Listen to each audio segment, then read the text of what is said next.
અમે જાવી છીએ ગાંધીનગર.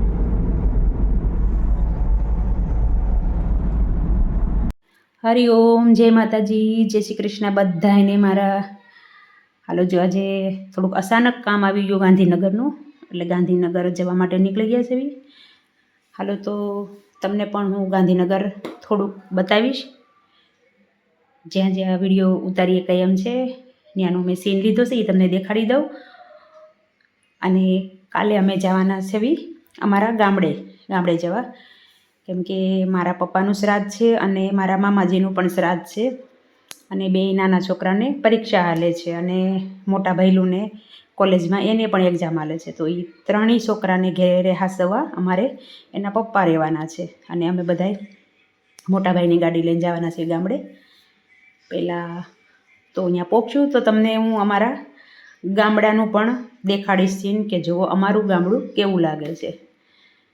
અને મારા મામાજીને ઘેરે જઈશ, ત્યાં પણ તમને બધાને દેખાડીશ કે મારા મામાજીનું ઘર, બધું જે પણ જે જગ્યાએ વિડીયો ઉતારી શકીશ ત્યાં ઉતારીશ અને તમને દેખાડીશ અમારા ગામડાનો સીન. હાલો, તો આવી રીતે જ તમે મારો વિડીયો કન્ટિન્યુ જોતા રહેજો. અને જો તમને મારો વિડીયો સારો લાગે તો પ્લીઝ મારા વિડીયોને લાઇક કરજો, શેર કરજો અને સબસ્ક્રાઈબ કરજો. અને એક મસ્ત મજાની કોમેન્ટ કરજો કે તમને મારો વિડીયો કેવો લાગે છે. અને પ્લીઝ મને સપોર્ટ કરતા રહેજો આવી જ રીતે. હાલો, તો હું કાલે તમને ફરી મળીશ. એમાં હું તમને મારું ગામડું દેખાડીશ અને મારા ગામનું નામ પણ કહીશ. ગામડું એટલે કે મારું પિયર. પહેલાં મારું પિયર આવે, પછી મારા મામાજીનું એનું ગામ આવે. એટલે પહેલાં અમે બધા અમારા પિયર જઈશું અને પછી મારા મામાજીને ઘેરે જઈશું, કેમ કે બે જગ્યાએ એક હારે જ છે શ્રાદ્ધ, મારા પપ્પાનું અને મારા મામાજીનું.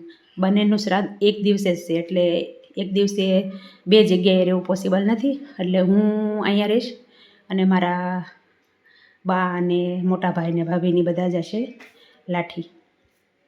હાલો, તો આવી રીતે જ તમે મારો વિડીયો પૂરેપૂરો જોજો અને પ્લીઝ મને સપોર્ટ કરતા રહેજો. તો ચાલો, એક આવો જ વિડીયો લઈને હું તમને પાછી મળીશ. હાલો, તો શેર કરવાનું ભૂલતા નહીં અને લાઈક કરવાનું પણ ભૂલતા નહીં.